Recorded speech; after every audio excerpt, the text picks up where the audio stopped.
Welcome to Have History Will Travel, your weekly dose of history. Today we'll be talking about the Battle of Wyerman's Mill that took place on February 22nd, 1864. By that point, major battles had taken place in both the East and the West. Battles like Manassas, Stones River, Vicksburg, Gettysburg had all taken place. The cavalry played an important role in many of those battles. In the East, you had the famed cavalry commander, Jeb Stuart. He was not liked by all of his men, to say the least. One of the men who did not like him that much was William Grumble Jones, a southwestern Virginia native. He actually confronted Jeb Stuart and ended up being exiled to the West. At the end of 1863, in September, the Battle of Chickamauga took place. Roughly 33,000 casualties. Braxton Bragg, the commander of the Army of Tennessee, had finally won the first major victory for the Confederacy in the Western Theater, with help from General James Longstreet, who had been sent from the Eastern Theater to help him. After this battle, though, Bragg would send Longstreet away north to East Tennessee to Knoxville, Tennessee, where he would fight the Battle of Fort Sanders. Fort Sanders was, to say the least, a disaster, and Longstreet had to leave. He went to Morristown, Tennessee, and wintered there from 1863 to 1864. While he was there, he had this obsession with Kentucky. He wanted to invade Kentucky and wrote the Confederate High Command often about his proposals to invade the state. He knew that the key to getting into Kentucky was the Cumberland Gap, seen here. To fulfill this obsession with Kentucky, Longstreet got one of his new cavalry commanders, William Grumble Jones, who had been recently exiled from the East to the West, to actually test the waters of the Cumberland Gap region, and to do so he went up into Lee County, Virginia, where there was lots of Union detachments coming from the Cumberland Gap.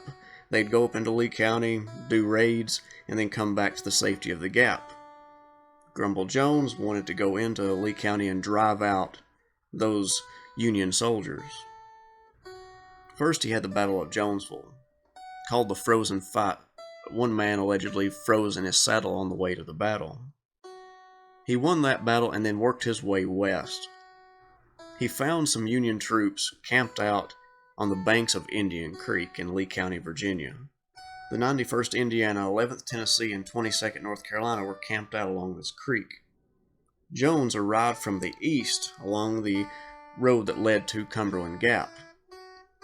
He decided to split his forces and encircle the enemy, while the 27th Virginia, 36th Virginia, 37th Virginia, 8th, 21st, and 27th Virginia Cavalry Battalions went to the western side of the encampment and had a detachment of the 36th Virginia Cavalry Battalion to the south, on the south side of Indian Creek, that is. They attacked simultaneously. The Union put up a small fight, not that big of one. Many of them were drove south across Indian Creek, many of them were driven south across Indian Creek, where the 36th Virginia attacked them as well. Many of them were captured that weren't killed. They were sent to Andersonville Prison. Longstreet never got Kentucky, never got to invade the state, and Grumble Jones reported to him after he had attacked both these Union forces in Lee County, Virginia, and kind of scouted Cumberland Gap, that 1,500 cavalry could not take Cumberland Gap and that it was well fortified. That pretty much pacified Longstreet, and he didn't send any more forays up into Lee County towards the Cumberland Gap. The cavalry units under Jones, which numbered roughly 1,500 men altogether, would soon participate in Jubal Early's Valley campaign. Sadly, Jones would be killed at the Battle of Piedmont on the way up the valley towards Washington, D.C., Eventually, those same men that fought at Wyerman's Mill would attack Fort Stevens, where Abraham Lincoln was actually shot at. Early never did take Fort Stevens. He eventually retreated back down the valley and returned to Robert E. Lee at the siege of Petersburg and Richmond. Jones's cavalry units won distinction for their forays into Lee County, Virginia. They would surrender around the same time Lee would surrender at Appomattox, and they went back home, with a battlefield in their backyard nonetheless. Thank you for joining me for this journey through history. I'll see you next week.